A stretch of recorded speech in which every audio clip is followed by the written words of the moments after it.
Assalamualaikum warahmatullahi wabarakatuh. Alhamdulillahirabbil alamin. Allahumma shalli ala sayyidina Muhammad wa ala alihi wa ashabihi ajmain, amma ba'du. Para pemirsa, Bapak dan Ibu yang dirahmati Allah, jumpa lagi di sore hari Jumat ba'da asar seperti biasa di Masjid Miftahus Salam di paling atas ya. Bapak dan Ibu yang dirahmati Allah, seperti Bapak dan Ibu saksikan dalam tayangan ini, progres pekerjaan pembuatan dudukan kubah alhamdulillah sudah mulai berjalan, plester ya, sudah diplester dan alhamdulillah sudah sekian persen lah, sudah hampir selesai plesterannya, tinggal sisi sebelah sana lagi. Ini hampir keliling ya. Bapak dan Ibu, terima kasih, jazakumullahu khairan katsiran atas partisipasinya, infak, wakaf Bapak dan Ibu yang sudah masuk ke rekening Masjid Miftahus Salam. Semoga Allah Subhanahu wa taala melipat gandakan pahala, melipat gandakan kebaikan. Semoga Allah Subhanahu wa taala menumbuh suburkan rezeki yang ada pada Bapak dan Ibu, dan Allah Subhanahu wa taala selamatkan dunia dan akhirat, keluarganya sakinah mawaddah warahmah. Bagi kaum muslimin, masjid memiliki fungsi yang sangat penting untuk mereka berkumpul menunaikan sholat, baik itu sholat 5 waktu maupun sholat Jumat. Yang kedua, selain berfungsi sebagai tempat sholat, masjid juga berfungsi sebagai tempat pembinaan. Di dalam masjid, kaum muslimin bisa mengadakan ta'lim, mengadakan proses belajar mengajar, apakah itu proses belajar mengajar Al-Quran, mulai dari membacanya, kemudian tahsin, memperbagus bacaannya, termasuk misalnya belajar tentang tajwid, makhraj, bisa dilaksanakan di dalam masjid. Atau thaqafah Islam yang lainnya. Rasulullah sallallahu alaihi wasallam telah bersabda, "Man dakhala masjidana hadza yata'allamu khairan aw yu'allimuhu kana kal mujahid fi sabilillah, wa man dakhalahu li ghairi dzalika kana kan nadhiri ila ma laysa lahu."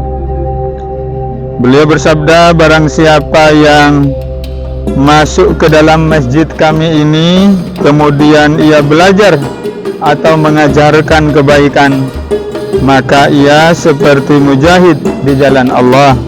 Dan barang siapa masuk ke dalamnya untuk tujuan selain itu, maka ia seperti orang yang melihat sesuatu yang bukan miliknya.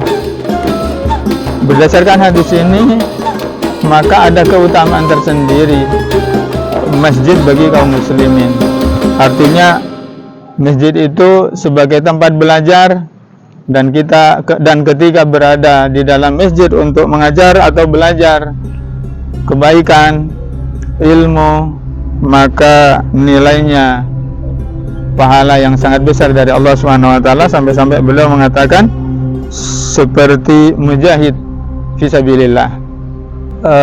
Para pemirsa yang dirahmati Allah Subhanahu wa taala, selain sebagai tempat sholat, kemudian sebagai tempat pembinaan, maka juga masjid berfungsi sebagai tempat di mana dulu Rasulullah sallallahu alaihi wasallam menerima tamu, menerima utusan dari berbagai negara. Rasulullah menerimanya di dalam masjid.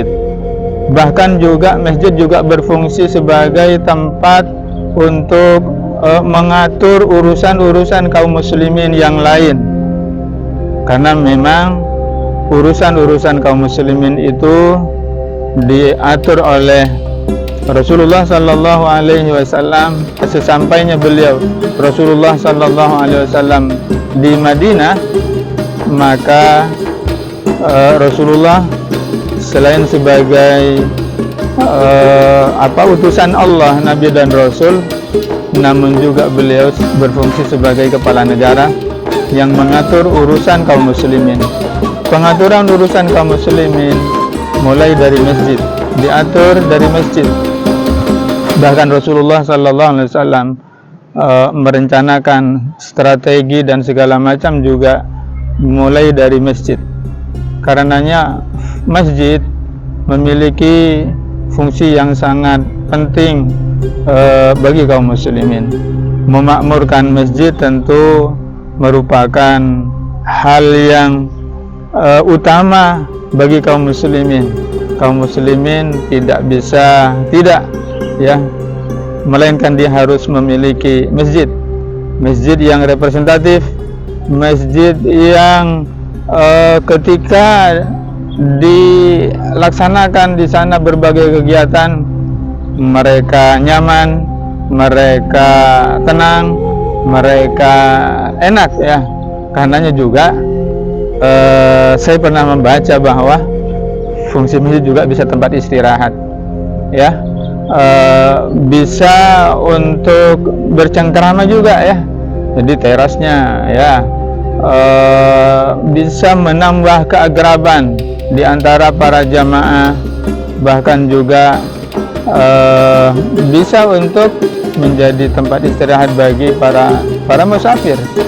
Billahi taufiq wal hidayah. Wassalamualaikum warahmatullahi wabarakatuh.